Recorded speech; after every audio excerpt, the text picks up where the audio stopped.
Kusina serye muna ulit tayo mga kabebang. Gagawa tayo ng vegetable soup.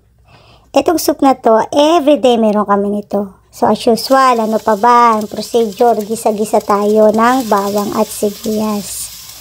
Yung gulay na ginamit ko dito is red lentil, sweet potato at carrots. Para mapabilis ako ng pagluluto, pinakuluan ko na siya para malambot. Bago ko siya iinisa, yan yung red lentil. Red lentil pero dilaw. Diba? And then, sinunod ko na syempre si sweet potato at carrots. Paghalu-haluin lang, mekos-mekos lang. Ganun lang, kasimple. At tinagdagan ko lang siya ng hot water para mas marami.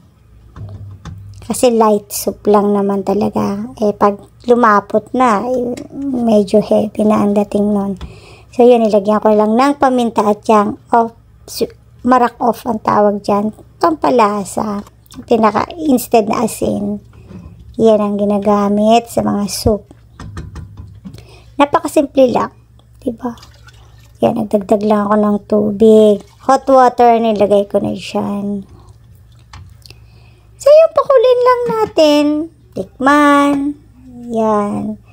Napakadali, sobrang bilis lang gumawa ng ganito. Kasi everyday, hindi kami pwedeng mawala ng ganito. Lalo ngayong taglamig.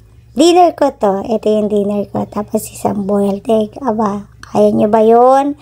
So, yun lang mga kabebang. At pag yan ay lumamig na, i-blend ko siya. I-blend ko naman siya.